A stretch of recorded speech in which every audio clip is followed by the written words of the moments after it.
This full moon is activating our long-term commitment to bring in the magical reality. Hello and welcome. My name's Chloe. I work with card divination, astrology, and as you just heard, and as you can see, I channel multi-dimensional energies through my body, both in the form of physical and vocal light language. This brings in healing, attunement, and activation codes to the messages that come through, and it'll be going on throughout the reading. For those of you who know your time of birth and know your natal chart, I really recommend you check out the sign that falls in the first house first, right? This is the rising sign where your ascendant is. I read for all of the signs as if they're in the first house, so the astrology will always link in closest to that sign being there. However, it never, ever, ever invalidates you looking at any other part of your chart. So perhaps where your sun or your moon are, because they always get activated with every lunation.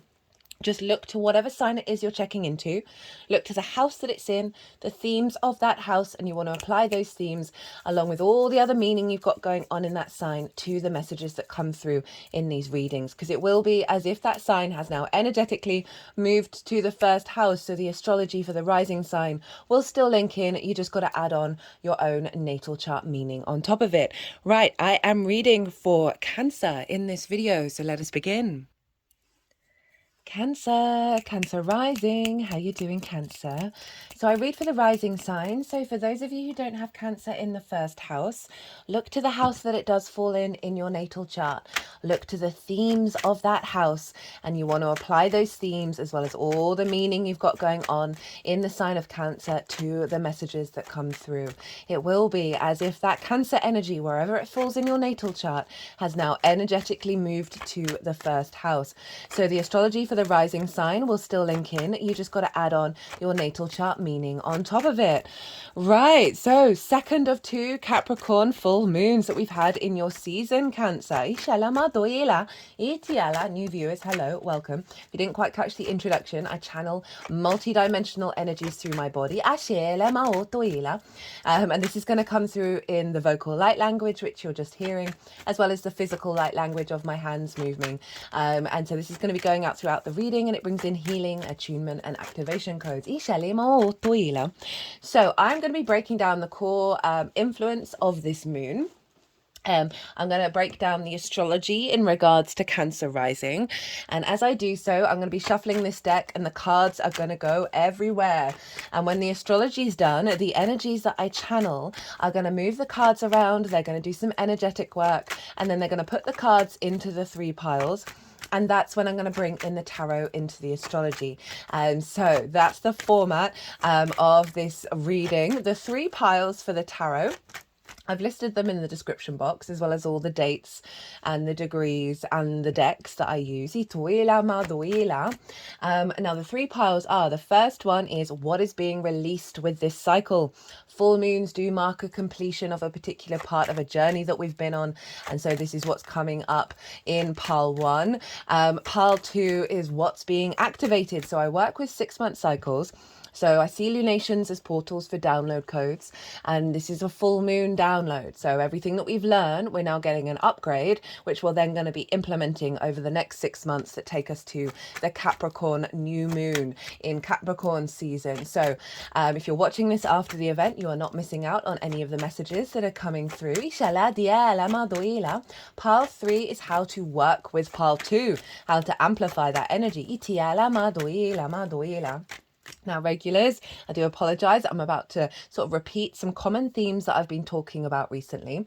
But yeah, that's where we're at. Because this particular lunation cycle is pretty significant.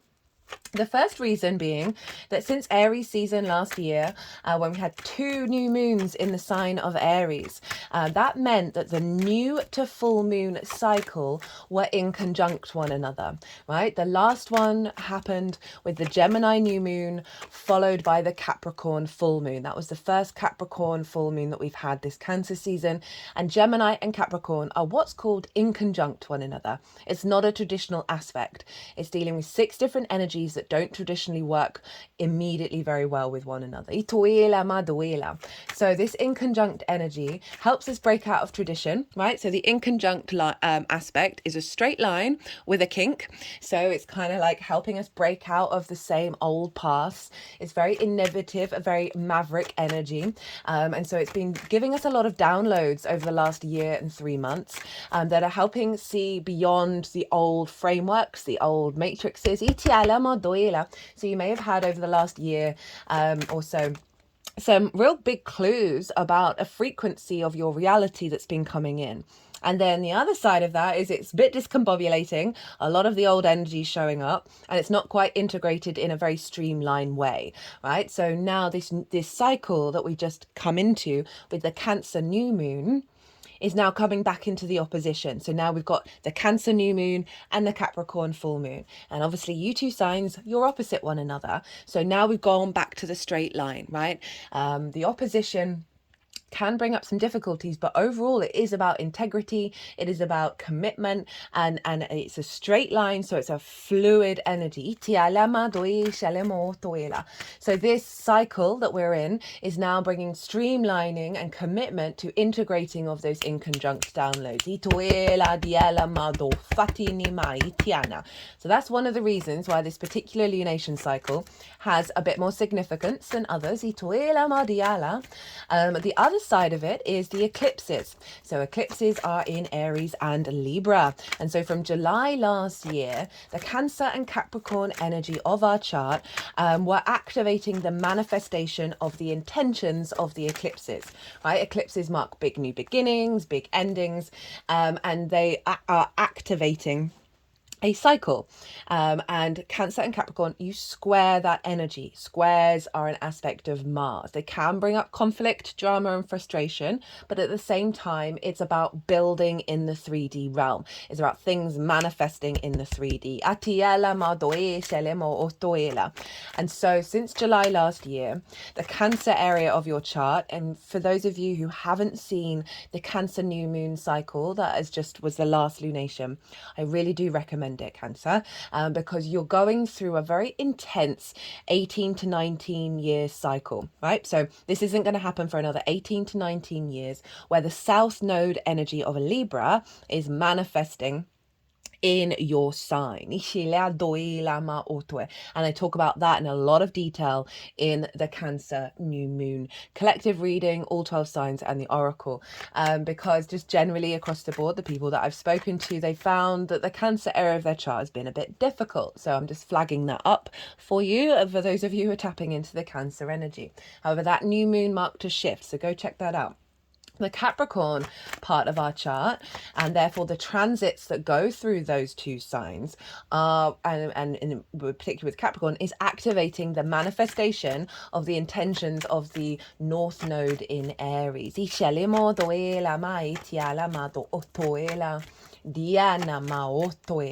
So the North Node energy, this is where we're headed, what we're striving for. This is the building energy, the manifestation energy, the outward expression of the North Node. So what I really like about this is that Aries energy, right, the I am of it all, the honoring of our sovereignty and our autonomy and our own each individual journeys, is manifesting in Capricorn, which is the collective earth sign, which is about longer term cycles, a longer term commitment, a level of maturity. So I really like how that potentially very combative energy of Aries is being grounded in to the Capricorn area of our chart in terms of honoring of the individual and how that serves us in the long term.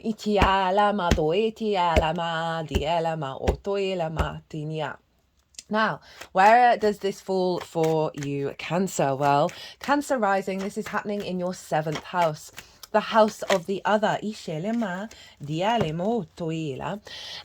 the other can show up, and this can be business partners. This is like one-on-one intimate connections, like important connections in your life. And this is the lens in which that operates. So That can be business partners, one-to-one clients, your therapist, friends, longer-term committed romantic relationships, as well as your relationship with source, because the seventh house is linked into contracts, right? Where two parties come together and they outline their intentions and what they plan to do. And there's a level of commitment and hopefully integrity in that response, right? And how they behave together. We don't always get that, do we? That's where the limitations and the restrictions come up. So the seventh house can be what you're drawn to in the other, how you show up with the other. It's also often, if you've got significant others in your life, what's going on with them when we've got transits there, as well as how you understand yourself in regards to the other, because the self is opposite that. This is the second of 2 full moons here. So you've had a lot of illumination, a lot of activations around the other. And the moon represents our emotional body, our intuition, our unconscious spaces, whether our needs are being met or not being met. How do we give and receive nourishment? So the last inconjunct download that we have, and now we've got this sort of this very powerful moon at 29 degrees of Capricorn. This is like the culmination of a lot of work that we've been doing in terms of making sure that those relationships, those one-to-one relationships, are serving us in the long term, and also how you show up for them, and how you understand yourself in regards to them. Whether your needs are being met, right? Whether you are able to give nourishment in a really committed way.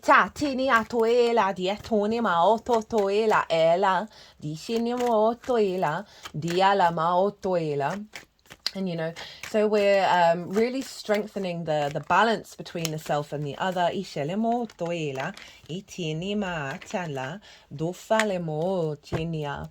Capricorn is a very mature energy, right? It is about longer term goals. It is also can be very traditional. It is about the deep connection that we have with it on this planet, right?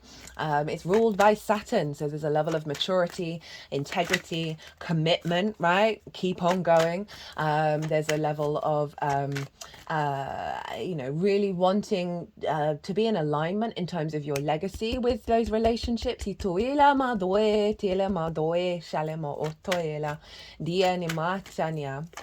And so we've got this beautiful full moon here.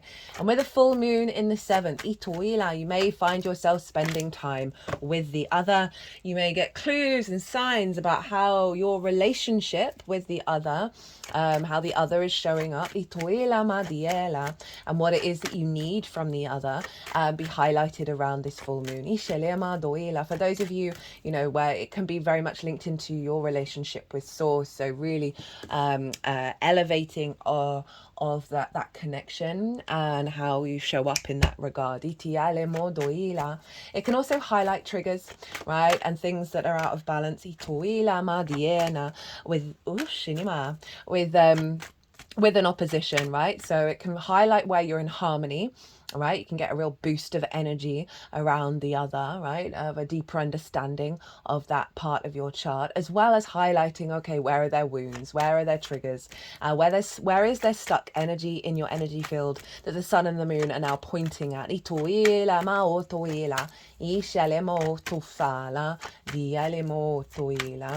And so what was I going to say? Yeah, so in relationship to the self, because that's where the sun is in your sign, Cancer. This is your embodiment of self through your actions and your deeds via your sun or your moon. It all depends if you've got a day or a night chart. Which luminary is providing wisdom to your ascendant about where to go, but your ascendant is your navigator. So it's the lens in which you move through the world, and you are ruled by the moon, Cancer. So the lunations are always very significant for you. It's your body, it's your character, it's your sense of self.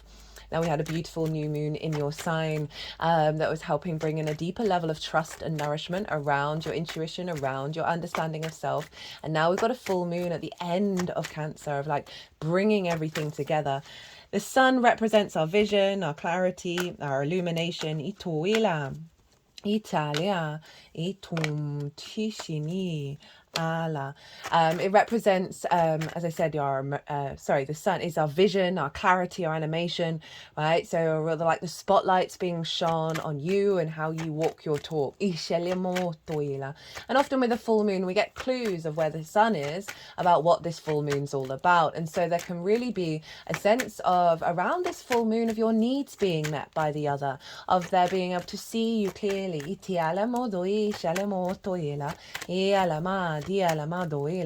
And you might also get some illumination and some wisdom about why you respond in certain ways to the other. Both unintegrated and integrated ways. Because, as I said, that North Node energy is manifesting in the sign of Capricorn. So you've been really striving.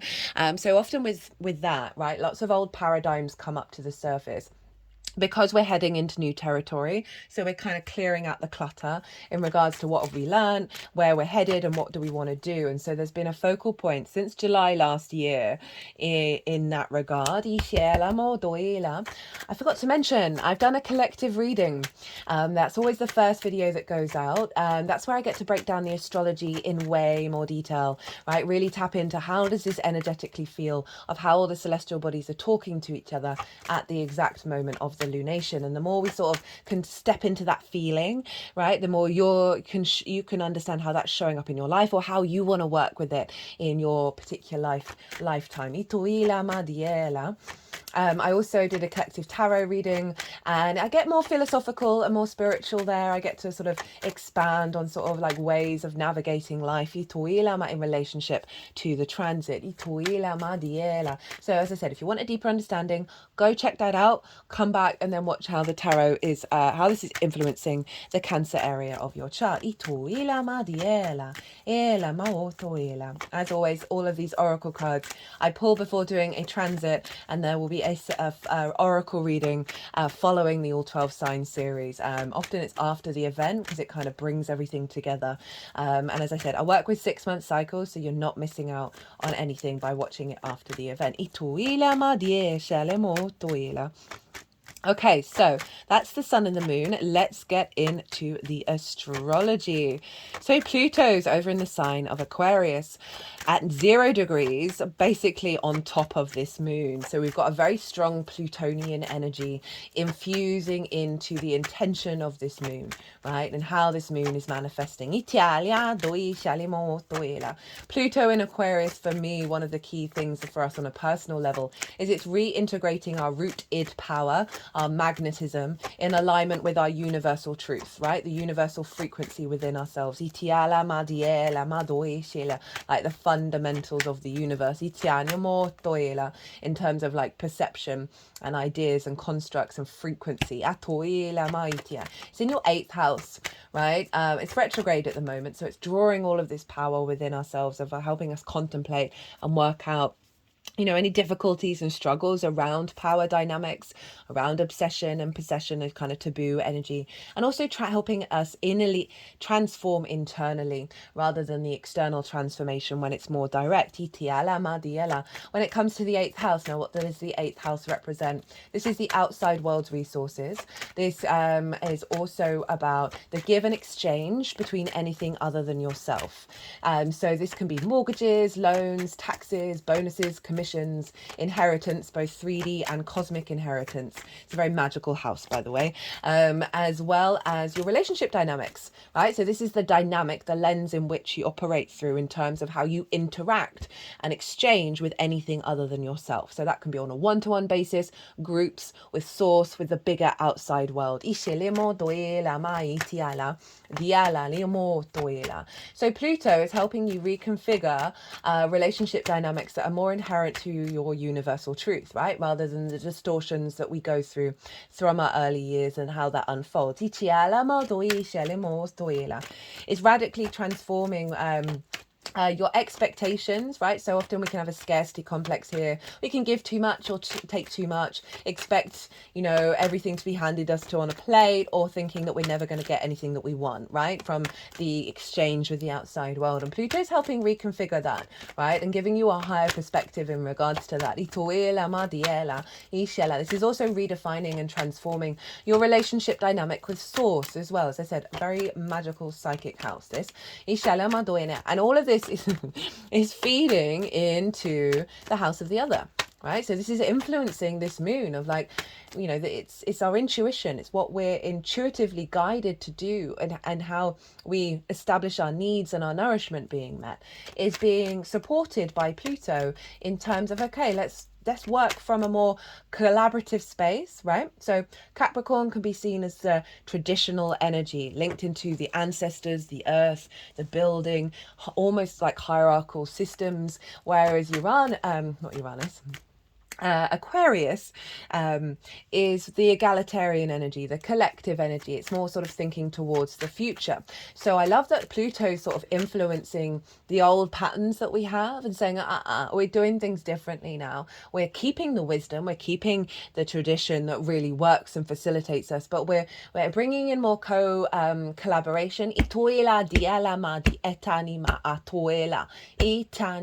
So bringing in healthier relationship dynamics in regards to the other. This also can be about transforming this prioritization of expecting the other to give you all the resources that you need. There's a balance coming in here with this. For those of you who might have wounds around you only feel complete when you're with another person, this is soothing that, to helping you step more into your power in a way that then draws towards you more healthier relationship dynamics, where you're two individuals, right, who work together, but you've got your own resources, you've got your own power, and they're moving away from codependency and moving into co-collaboration. So that Pluto is obviously opposite the Sun over in the sign of Cancer, and so this is helping harmonize the self and the other in regards to any expectations, distorted expectations around the other that's influenced you and how you embody yourself, right? Distorted your emotional body. I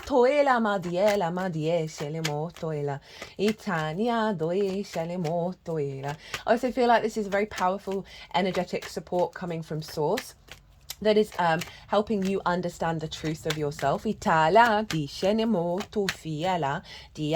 we've got that. Now let's get into the other astrology. So we've got the Sun and the Moon and Pluto, and they're opposite one another. And then we've got Uranus and Neptune forming sextile with trine, which forms a cradle in terms of the shape that it makes. So we are being birthed into our capacity to bring this magical reality into our lives. Which I said at the introduction, that's an overall theme that came up in the collective, that we're moving away from the apprenticeship level and we're activating our state of being able to master this. Right. So what does that mean? Well, so we've got the three outer planets, the bigger outer planets that are not visible to the human eye, right? They're more galactic energy. They're more connected to the universe as a whole, rather than being contained fully in the solar system. It's also linked into the unseen energy because we cannot see them with the visible eye. We have these bigger, longer term cycle planets, right? More collective energy. Infusing in our rebirthing, right? In our rebirthing of being able to build in the 3D realm from a place of, integrity and commitment, which is that Capricorn energy of the goat, right? The mountain goat, the sea goat, of being able to traverse any landscape with confidence and determination. So where's Neptune? Neptune is in your ninth house of your perspectives, right? How you map yourself out in the world, how you understand and connect to society, the people around you, the collective, the universe as a whole, source, science, nature, God, whatever it is, the book religions, that you are part of a bigger framework of philosophies, of morals or ethics, of perspectives that you connect to, that you map yourself out in, you question. It's all the big why questions. It's all about perspective. This is also about foreign travel, because it's linked into going and living places where you are unfamiliar, and in order to gain more new perspectives. It's about mastering of something, mastering of a perspective, and teaching, and it's about sharing. It's always about sharing perspectives and elevating our capacity to hold lots of different perspectives. Neptune is retrograde there, and it's also at 29 degrees, so we've got a very strong alignment with Neptune. When Neptune's retrograde, it's like the veil has been dropped, right? The illusions and the delusions, we're now able to see more clearly. And what I feel with this, right, in the sign of Pisces, which is very non-linear, very magical, very synchronistic, very the all-encompassing ocean of the cosmic waters that we float along, the final zodiac, that the veil's being pulled down about the delusion of thinking that we live in a magical reality. We're able to see it clearly. It's being manifested around us.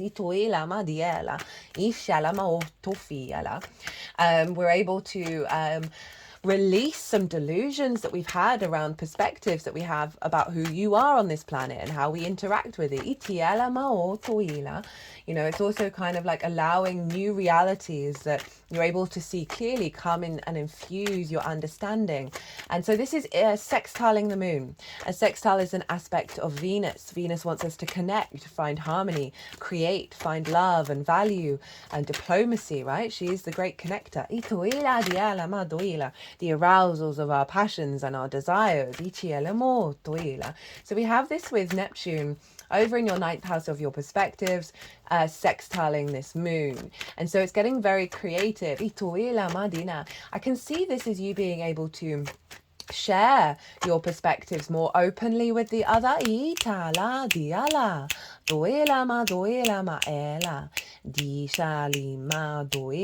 I can also see this as falling away of perspectives that have distorted your sense of value or your expectations with the other.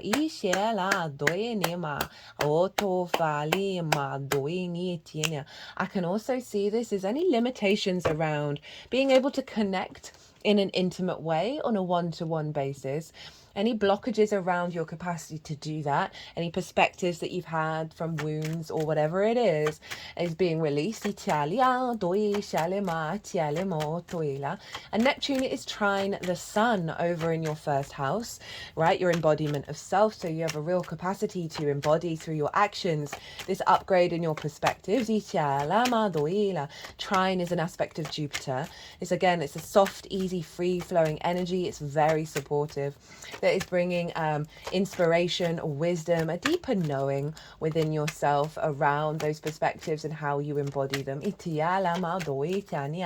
Uranus is over in Taurus, your 11th house of hopes and dreams, friends, groups and alliances, and reaping the benefits from your 10th house.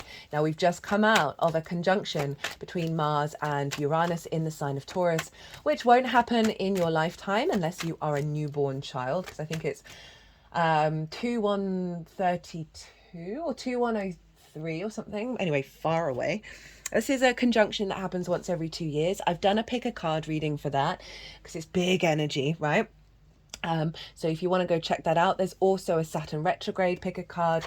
They have their own playlist. You can go find them very easily.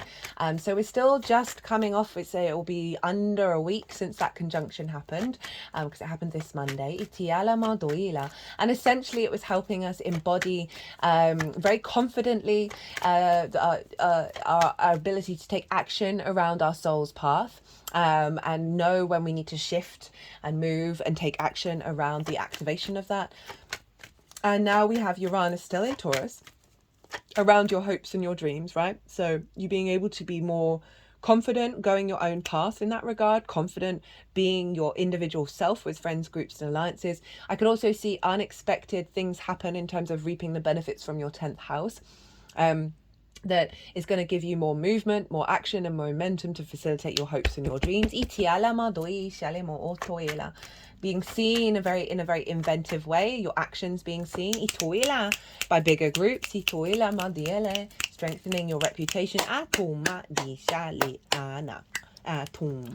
So Uranus is still there, right? And as I said, Uranus is essentially it's the oddball of the solar system, and what it really wants you to do is be confident and comfortable being your unique self and walking your unique path, right? Rather than conforming and placating your external environment. And so Uranus is trine the moon. So again, that energy of Jupiter, where you're getting a lot of wisdom and expansion around your capacity I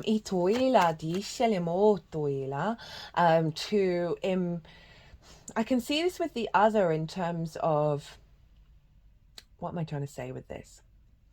So as I said, the other can be like clients. It can be a business partner. It can be a relationship with source, or a longer term committed romantic relationship, or your friends. I could see this as you could be getting a wider group of friends that then become more intimate friends. Because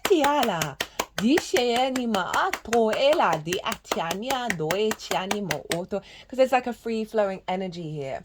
I can also see you becoming more in alignment with collaborating with the other in regards to hopes and dreams, right? That can be in any field. There may be sudden opportunities that come up that involve you and the other over the next 6 months. I could see this you being very vocal with the other about what your hopes and dreams actually are. I could see this as sudden activity around reaping the benefits from your 10th house that is supporting and nourishing your relationship with the other. I can just see like a feedback loop around an elevation of your life purpose and career that could represent, your energy being picked up by bigger groups. That means you're getting more clients come in. You may meet a business partner. Collaboration. For those of you in the long-term committed romantic relationships, it's like you're going to be able to start building based off of the bat of like sudden things happening in the 11th. And it's sextiling the sun. So we've got again that Venusian energy of harmony and flow and creativity around your capacity to have the vision to act upon these things. So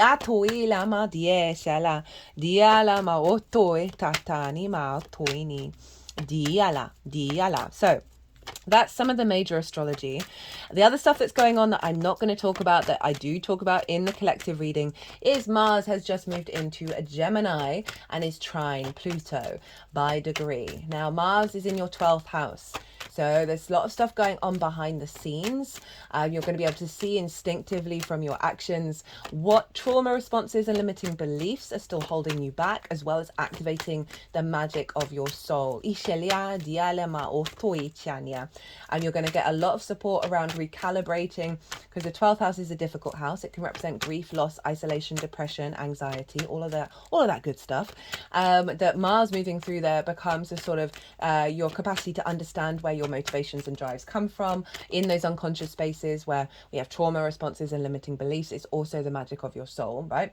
You might find that a lot of your actions are going on behind the scenes, that you're building stuff, right, in regards to the relationship dynamic. So you may find over the next sort of month and a bit before it moves into your sign, Cancer, Mars is also going to retrograde in your sign. I will be doing a Mars retrograde series as well.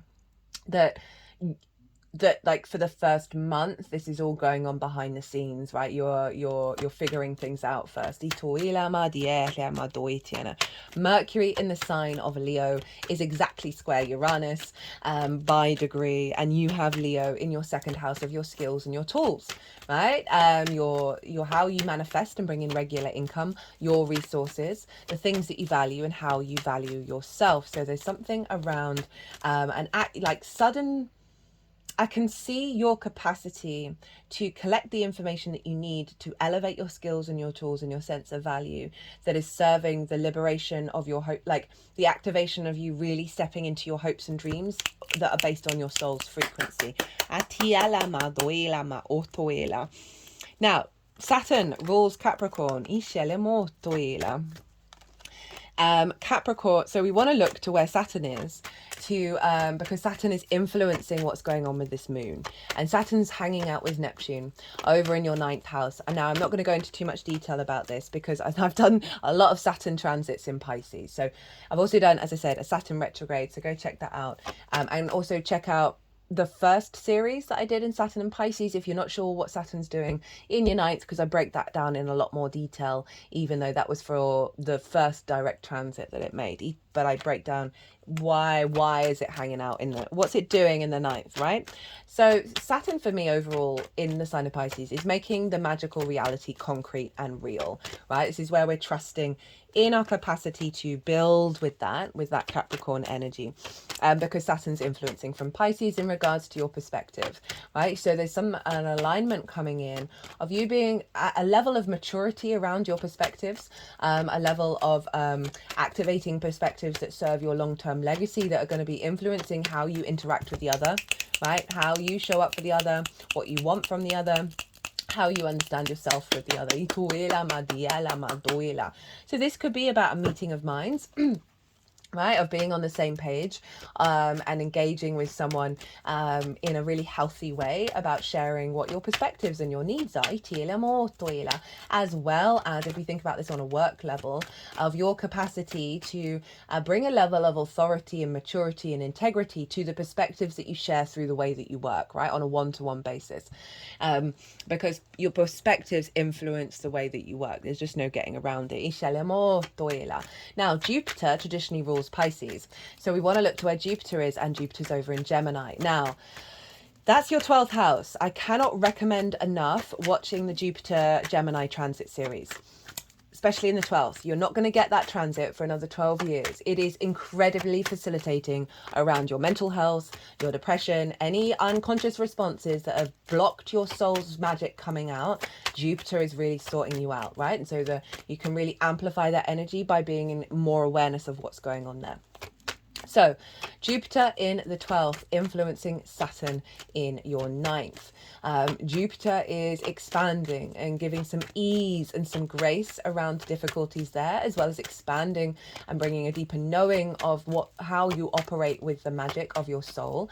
This can be any distortions around love languages that we learn from our early years, any around how we move through the world that is perhaps blocked your true perspectives and being able to implement them when it comes to the other, right? So distorted love languages that Jupiter is helping us find a deeper wisdom around, as well as you being able to bring the magic of your soul into your perspectives, right? That which is hidden and behind the scenes out into the world, and how you're able to communicate that on an intimate level. And yeah, soothing some wounds around the other, and becoming a bit more mature with that relationship.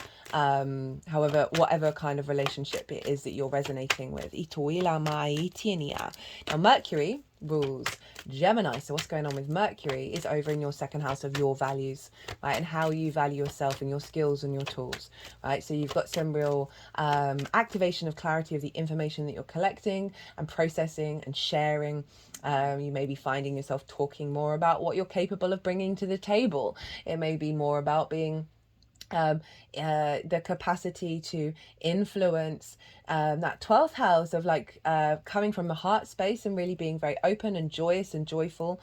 That's the same thing, in regards to understanding your own value, and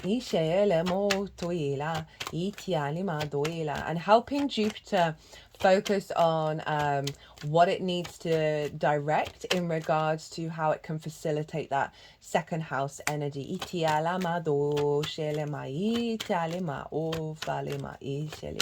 You're just more engaged in figuring out that 2nd house, right? So often we can prioritize and value things based on a distorted understanding of our own value. So this is you finding new pathways, new information pathways, that go beyond that. Itala di shelemo toila, ishelemo toila. This could be about having really positive but intense conversations around how you feel valued with the other, right? And whether that's been reflected. You may have the other come and communicate to you and appreciate you, that then relieves things in the 12th, helps shift your perspective. Itala di shalamo toila. Now the sun rules Leo, so where's the sun? Well, it's in your sign, Cancer. So we have this influence from the self, right, of a deeper vision around how you embody yourself that's impacting your sense of value, that's impacting your skills and your tools and your capacity to manifest. And this is all coming into an alignment because the sun's obviously in Cancer, ruled by the moon, in regards to the other, right? So there's whatever it is, whether it's very rarely either or, it's probably this and that, of difficulties around the other in regards to your sense of value and your sense of self, as well as elevating a real sense of feedback loop of respect, honor and dignity in the self and the other. Right, look to where your sun and your moon are in your natal chart. Final cards, please. Final cards. Look to the houses that they're in and the themes of those houses. Hey, Saturn. The themes of those houses, and they're likely to have shown up in the lead up to the full moon, as well as what might show up with the unfolding of it. It will always be the case with lunations. That's why these are so powerful. That you might want to just be in awareness of that, so you understand it adds on a level of personal nuance of what this moon's all about, right? I have my moon in the 7th, and my sun in the 2nd. So it's often around a sense of value in showing up with the other.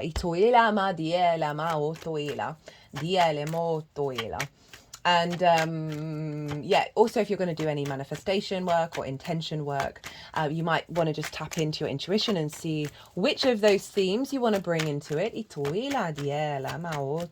Right. Final cards though.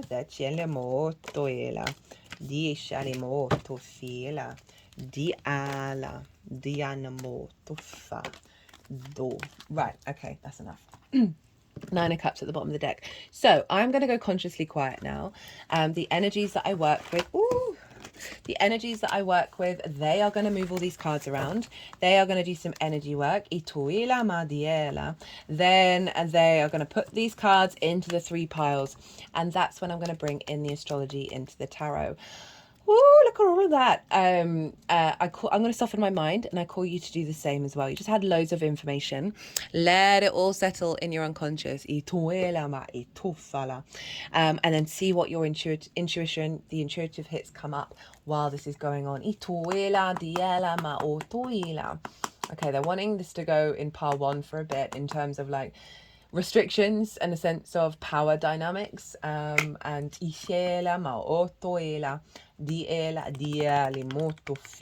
right? Saturn's very sort of dominant energy, so there can be an element of that showing up in your relationships. Capricorn and Aquarius are ruled by Saturn. They take a little while to mature, so you can face restrictions and limitations, the themes of Saturn, right, in the sense of authority, right, and how to work with authority, or, whether you're co-collaborating or dominating. And that's why I really think that Pluto energy is so significant, because it's helping move past those patterns. Etana, Ialena, Oila, Tofu, Dianima, Otoila, Nityanima, Toila, Dielama, Ot. Blockages around being independent. Also blockages around manifesting a holistic environment in your life. That can relate to all kinds of relationships. Itinima, diala, diala, blockages around good judgment, blockages around peace. Itialea, doitanimo tofienia, itana, iala, ituenia, ela di eni moto etini, atinima, atinima, atinima, oshinima, oyanama, ot, iana, doela, do fatini, ashilema, doela, doenia, diala, dushinima, ela, doena, diela, dieni, daela, diala, madoi, shala, dietinimo, ot, doela, doela, echenema, atanima, dialama, ufana, dienima. I will remember that they wanted that King of Swords to highlight that it was in reverse there. Ishinia, diala, diania, dola, dinima, doela, doela, madishinia, doelene.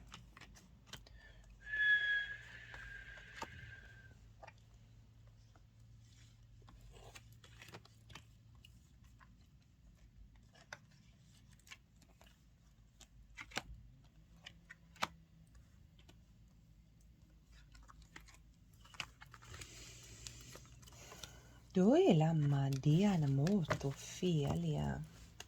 Itana ma doeshala. Itania. Fania. Doela. Doitianea. Doetinia. Otto. Ottoela.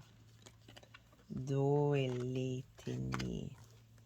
Atania.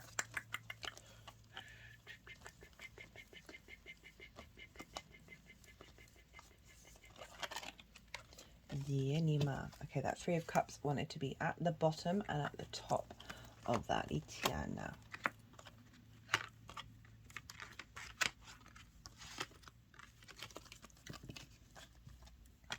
Okay, so let us begin, Cancer. What are you releasing with this full moon cycle? So we've got the Three of Swords. We have the Eight of Swords, the Five of Cups, the Five of Pentacles, the Nine of Wands, the King of Wands, the Four of Cups, the Death card, Eight of Cups, the Six of Pentacles, Judgment, Six of Swords, Two of Wands, King of Cups, right? So this is what you have been working through, and then this is how you've been dealing with it. Now, as I said, right, this is where the North Node is manifesting, right, in the 3D, that because we're heading into new territory with the North Node energy, that it can bring up a lot of stuff that isn't needed in that territory.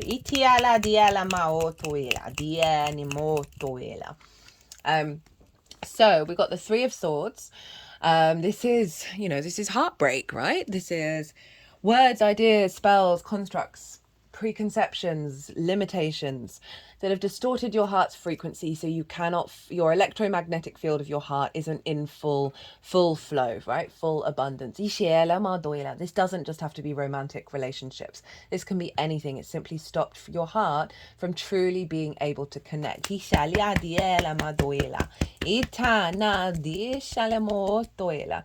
this can just be about grievances, right? This can be about difficulties, or certainly just sense of a disconnection.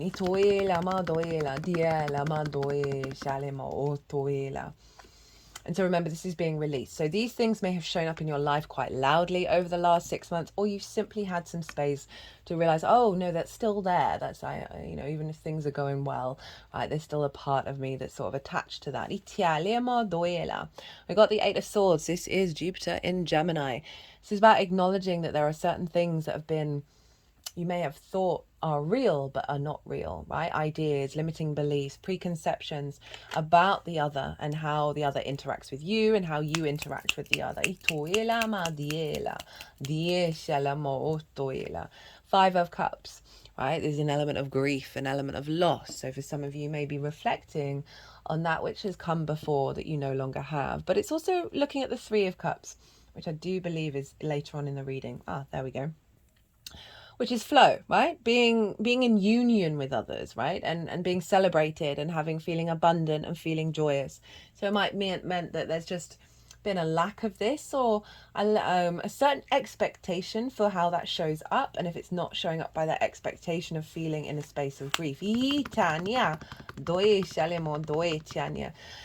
could see this in terms of, if you are in certain relationships, and this isn't going to be for everyone, so do not shoot the messenger, because this came to my mind, and I always try and do exactly what comes through the channeling of focusing on the bad, right?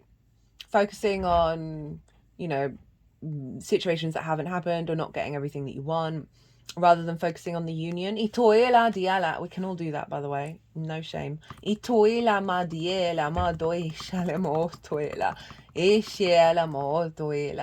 it all depends in those relationships of how much of it is the Three of Cups fallen over and how much of it is the Two of Cups. And maybe you've been thinking about that and trying to work out, okay, well, who in my life? And this can be source as well, of just being like, oh, well, there may be some blockages around that as you're recalibrating into a new connection. It may be like your business partner decided to leave and go and do another thing. You may have lost out on some clients. Maybe not seeing your friends so much. Although like the good days of the relationship don't feel like they're as prevalent. So 5 of Pentacles. This is feeling left out in the cold, feeling quite scarce. So for some of you, this may be about like a dearth of intimate relationships in your life that feel nourishing, that feel like there's a feedback loop, rather than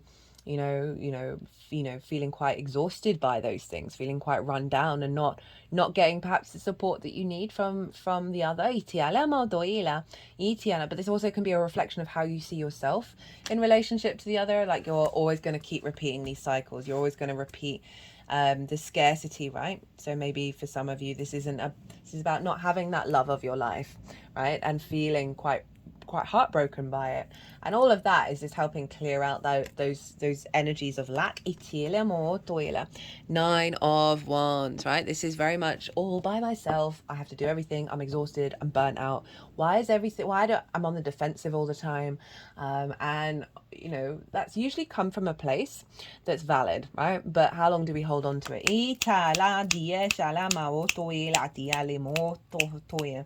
Just might have had a lot of responsibilities going on with the 7th, right? And feeling like you're not getting the support that you need, right? There's not collaboration here. But this is also, again, then seeing that every situation is a fight that you have to defend yourself in, and that is not healthy. That is not the best way. And is that a correct perception, or is that the reality of those relationships? And if that is the reality, then it's kind of like, well, how am I going to move forward with this? Is this something that I need in my life? Is this something that I can be at peace with and not be in conflict with, and then see how that unfolds? King of Wands. So this is what's kind of been blocked, right? And this is a very independent energy. There's movement here. So there's a sense of remember the sun is over in the 7th, of being in balance between the self and the other, and that involves communication. And it feels like maybe there's a block around the passion in that regard,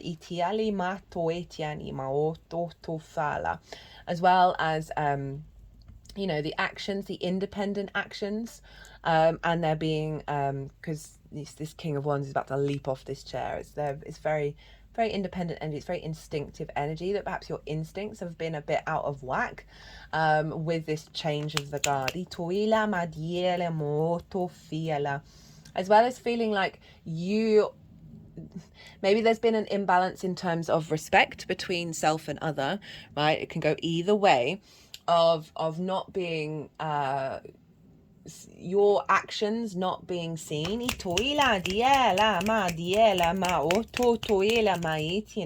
that can be really frustrating, as well as perhaps you not seeing the actions of the other. It always goes both ways. Right, so getting out of sorts energy around your instincts when it comes to how you respond and take action with the other. with a desire to strive to embody that in a healthier way. Where's that Four of Cups over there? Can't remember where this was. Did we do this? Don't think we did. I think it was somewhere around here. Apologies, Cancer. So the Four of Cups, again, it's the Three of Cups, right? But remember, you've got the Three of Cups showing up. This is like comparison is the thief of joy. It's the phrase that I always use with this card, because this figure is looking externally at those Three of Cups, but they're not really taking, and there's a level of stagnation that's caused that, right? By comparing your life, your emotional body, your flow, your abundance to anybody else's. And their arms are crossed, their legs are crossed. So there's a heaviness, there's a depression. Remember, you've been refining yourself. You may have felt a drain around yourself. Maybe you haven't had the energy that you need because of what's going on with the South Node manifesting in your sign. That this is, you know, perhaps looking at other people who are in healthier relationships, or have them at all, that are more in flow, right? Say your relationship with Source isn't as clear as, you know, you perceive other people's to be, and there's just an element of the melancholy, an element of like, I don't have what I need, but I'm so drained, I can't really do anything about it. We have the Death card.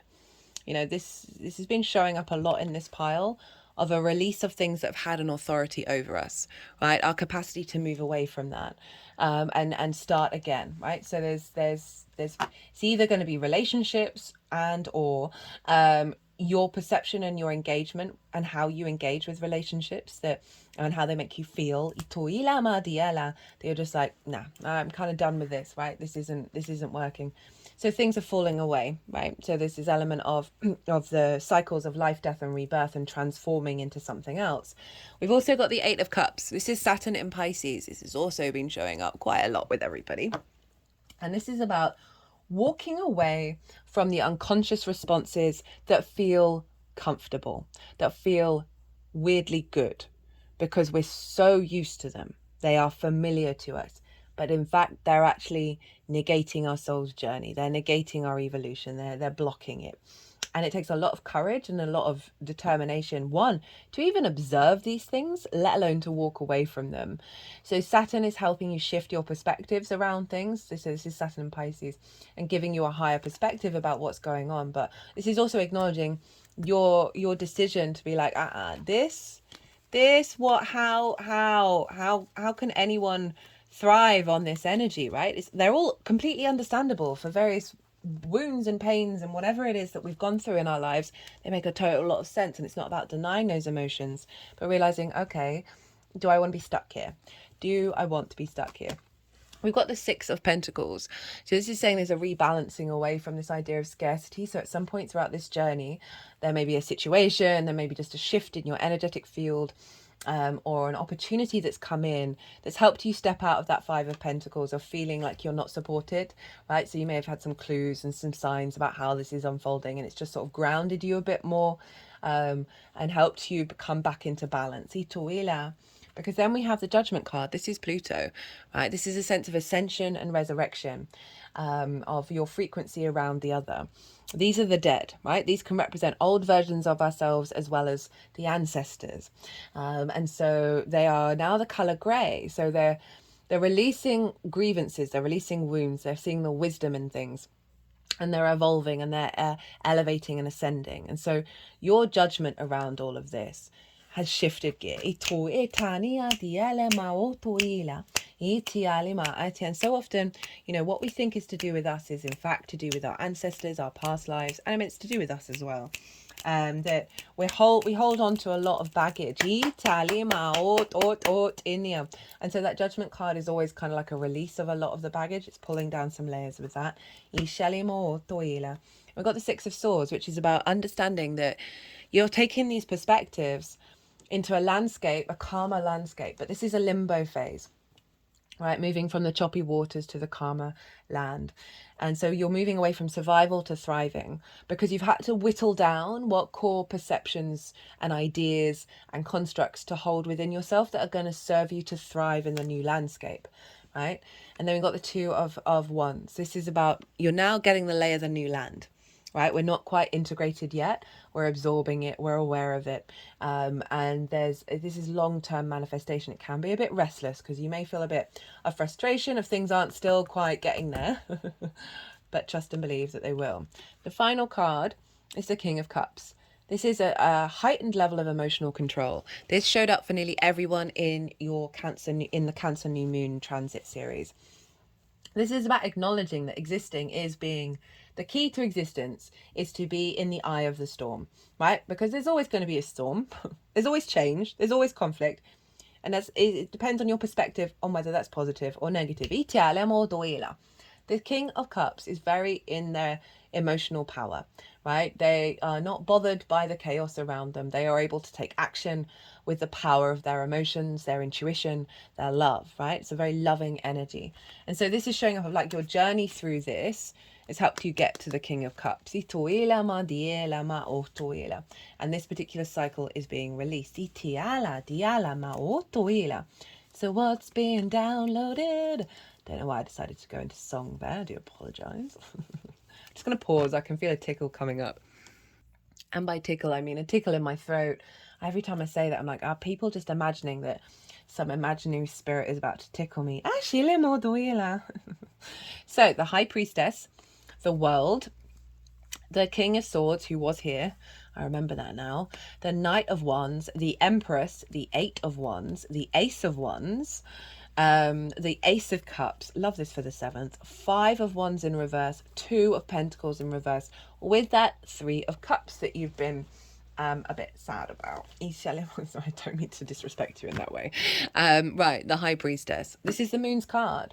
This is giving a deeper level of confidence and knowing that you are drawing towards you that which will nourish you, that which will bring you abundance. Okay, because we've got the pomegranate and the palm leaves in the background, which represent those things. We've got the mastery of the metaphysical and the physical world, right? And we're not having to control, we're not having to plan and overanalyze.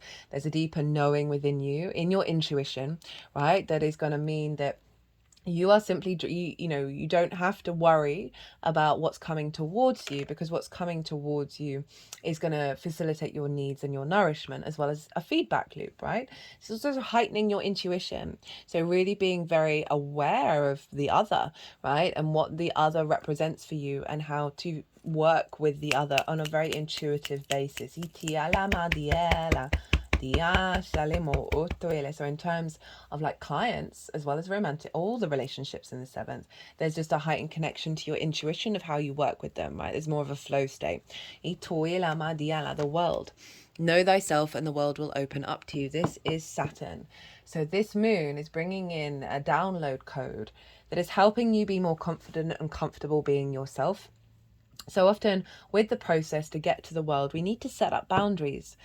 And as we do so, and as we pull back the layers of who we are, we find out we don't actually need that many boundaries, because we are sovereign in our energy and we're not getting distorted by the external world, and we respect the I am of everybody's journey, right? And so that's the name of the game with the world, because when we do that, we clear a lot of energetic clutter that then allows us to co-create with the universe from our inherent frequency. So we're no longer repeating so many patterns. There's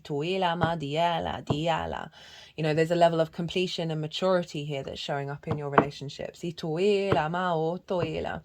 overall, it is generally saying of like, you're expanding in your capacity to be yourself with the other.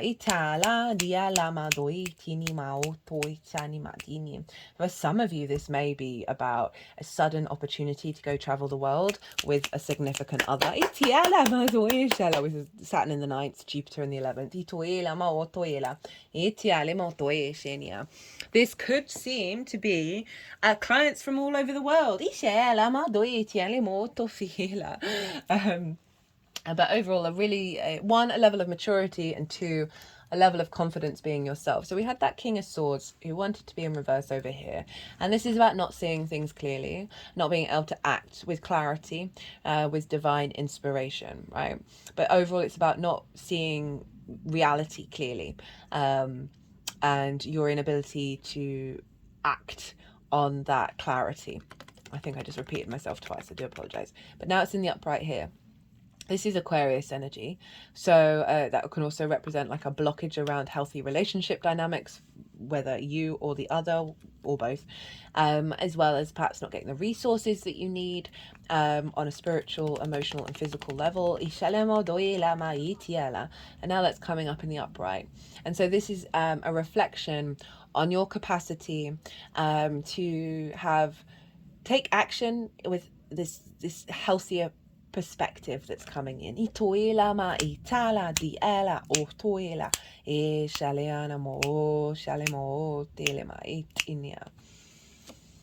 Knight of Wands, right? So we're now embodying this fire energy, right? Your passions, your drive, your motivation, your creation energy, your instincts. They're coming from that King of Swords. So there's a real sense of vision behind the actions that you take. You're able to put all of this into practice.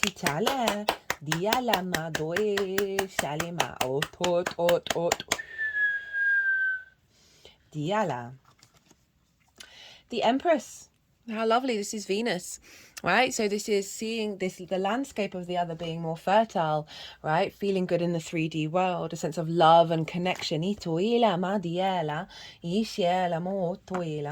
Stronger, healthier relationship dynamics with the feminine inside of yourself and in that of the other. But this desire to be connected, to create bounty and beauty and love and joy in your life. In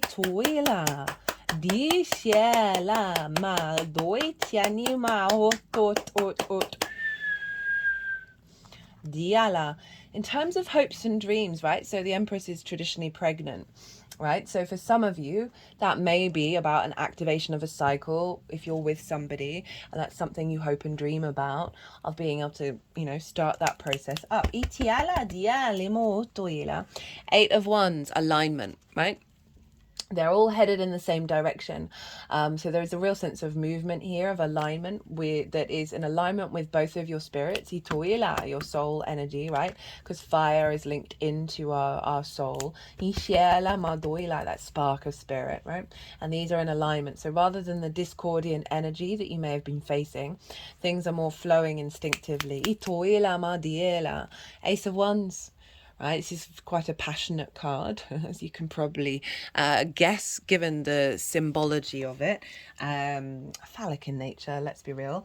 But there is overall virality, right? Passion, drive, a renewal of that energy within you, right? Of being able to find that passion, right? Find it and seek it. And so this also can be opportunities as well that help ignite that power and that passion within you. Ace of Cups, beautiful for the 7th, right? Of a renewal of love, a renewal of your emotional body, of coming from a place of peace rather than fighting, right? So there is overall a renewal of connection, of your intuition being more at ease. There's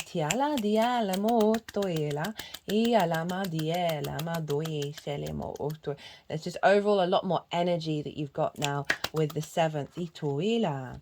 5 of Wands in reverse. Now this is kind of chaotic, right? It's not quite the full-blown conflict energy of the 5 of Swords. Did we get the 5 of Swords? I know you got the 5 of Pentacles and the 5 of Cups, right? So we didn't get all of the 5s. We got 3. That's a fair amount. So this is in reverse, right? But at the upright, it's like there's a lot of movement but no momentum. It's like, why is everything always just like low key, a little bit of a fight, like a battle, right? Why is it that we're always sparring with each other? Why is it that things aren't quite manifesting in the way that you would like? It's in reverse. So this is falling away, right, with this frequency that's coming in. So too is the 2 of Pentacles. Now the 2 of Pentacles for me is the hamster on the wheel, right? Round and round and round we go, and we cannot think of anything else, right? So you may have felt a bit felt like you've been in survival mode, that like you're not able to go beyond the sort of the doing all of the things. That there hasn't been a lot of rest. And also, as I said, like it's that hamster wheel of like doing the same thing over and over and over and over again and expecting different results, right? That's madness in a nutshell. And it's in reverse. So we're moving away from, we're getting off the hamster wheel and heading to the Two of Cups, Three of Cups even. And the Three of Cups, so there's that Three of Cups. And we've got the Nine of Cups over here. So this is overall you feeling quite good about yourself, very confident. You're in an emotional alignment when it comes to the self in regards to how you interact with the other. Three of Cups, union, celebration, flow, abundance, right? Feeling celebrated, feeling supported, but also very much being in flow and being in alignment with your emotional body, with love, with, this can be just generally you being celebrated, you celebrating the other, all of those things showing up. But overall, that's just such a lovely card to be as the final card of like the outcome of this transit. How to amplify this energy? We have the Hanged Man, we have the Eight of Pentacles, the King of Pentacles, the Devil, and the Nine of Pentacles. So the Hanged Man is calling you so the Hanged Man is all about getting a different perspective, but it does involve a bit of pause. It does involve a sense of meditation, whatever it is, or just an awareness to observe and see what comes through from this observation. And with such a stark contrast, it is about creating a bit of space. This is Neptune as well, to help you catch up with this download by having a bit of time to yourself, right? Having a bit of time to observe your interactions with the other with you, to glean a different perspective. You're also going to be getting some sort of divine inspiration and co-collaboration with Source here.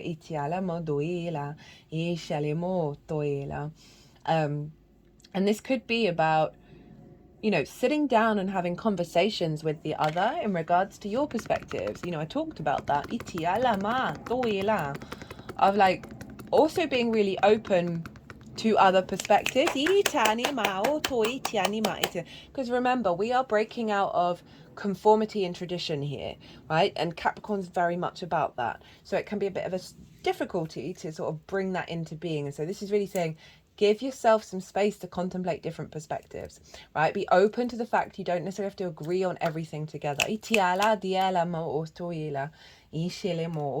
well as, spending time in meditation. This can be you connecting, because Source, remembers, in the 7th, of amplifying that connection by giving Source some space to interact with you.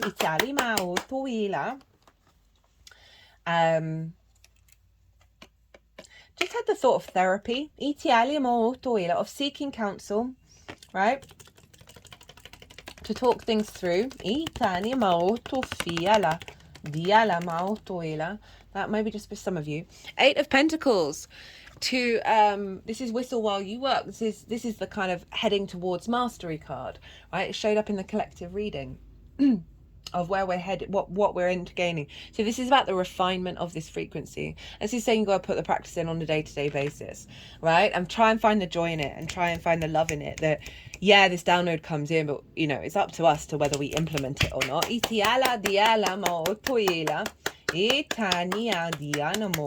But overall it is an energy of like, I'm enjoying the process of it.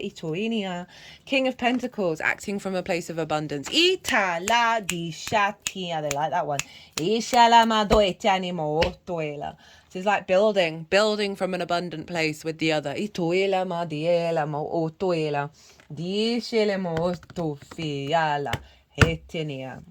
Again, it's all about the perspective, how we frame, how we look at what's going on, and can we find a way of coming back to a state of abundance and building from that in the 3D world, right? A level of commitment to those relationships, to the ones that actually feed that abundant energy. But it's about being really radically honest with yourself, and I think that's what the Hanged Man is, right? So often we can think, oh, it's all about the other person and what they're doing, and I'm holier than thou and I have done nothing wrong.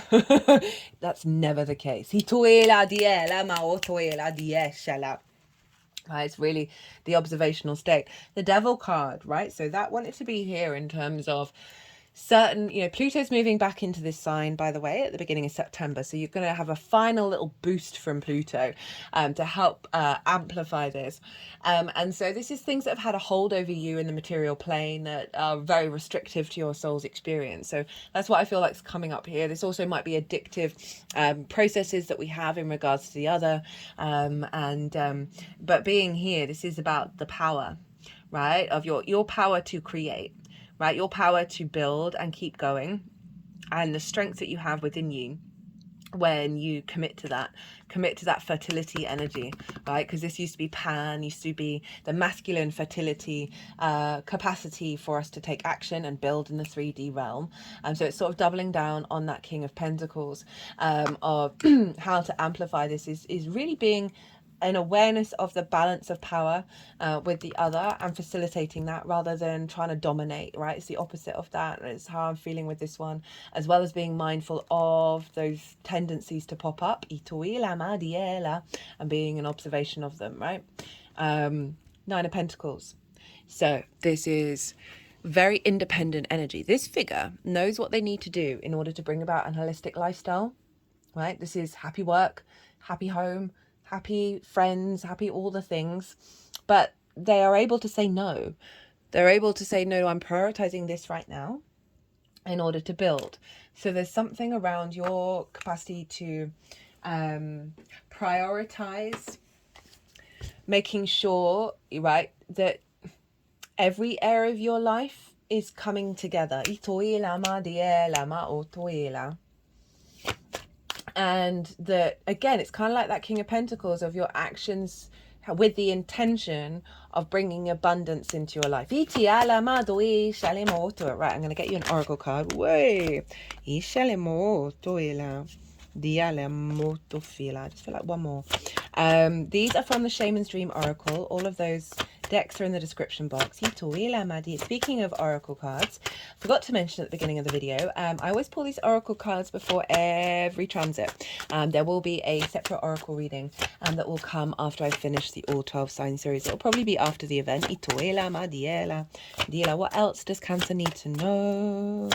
What else does Cancer need to know in regards to this Capricorn full moon and how to work with it?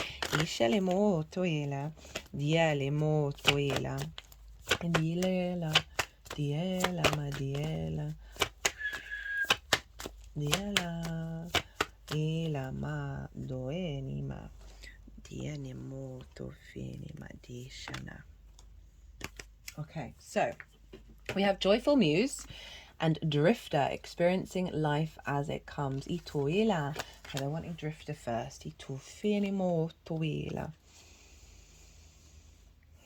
What lights you up? Experiencing life as it comes, seeking the essence but not knowing the form.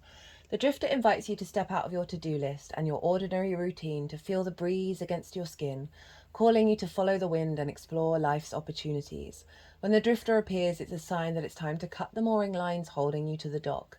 It's not important to know the destination before you set sail. It will become clear as you leave port. Do not wait for a map, as there are none to where you are destined to go, but be sure that you do have a compass to keep you true.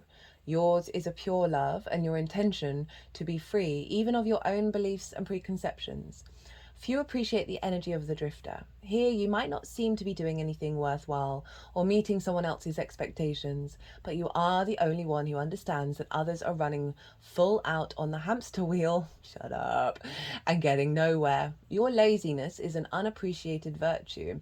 You know that life will find you and bring you everything you require without you having to search for it. That's that High Priestess at the bottom of that pile. By simply being instead of frantically doing. Even as you let your mind wander, releasing it to go on a daily walkabout, call it back home regularly to deliver news from the cosmos. The Drifter helps you find what you are looking for, even when you didn't think you were seeking anything. So I love that energy of like a release over a lot of anxiety and worry and grief, right? This is the High Priestess, and it's hilarious that said hamster wheel when I talked about that with the Two of Pentacles. I love it when that happens. Makes me feel all warm and fuzzy inside. And also realize how much the universe is a cosmic troll, which is always funny. That it isn't about controlling these relationships. It isn't about worrying or planning. It's simply you showing up and seeing how things unfold. A joyful muse, inspiration, the gift of play in a child. The joyful muse invites you to be more playful, to have more mirth and joy in your life. You have become boring to yourself, even as others continue to find you interesting. Circumstances have dulled your edge, and it's time to change. Not the things around you, but your attitude. Blow a morning kiss to yourself in the mirror, smile to a stranger, wink to a child. Be mildly but elegantly inappropriate.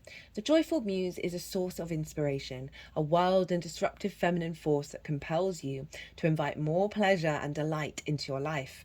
Give yourself permission to be mischievous and find the humour in the tragedy while careful not to become frivolous. The power of this muse will shake up everyone around you and invite you to create beauty and grace out of the pain and tragedy you perceive in areas of your life. Oh, a lot going on there. The joyful muse often comes at a time when darkness prevails and the future seems dour.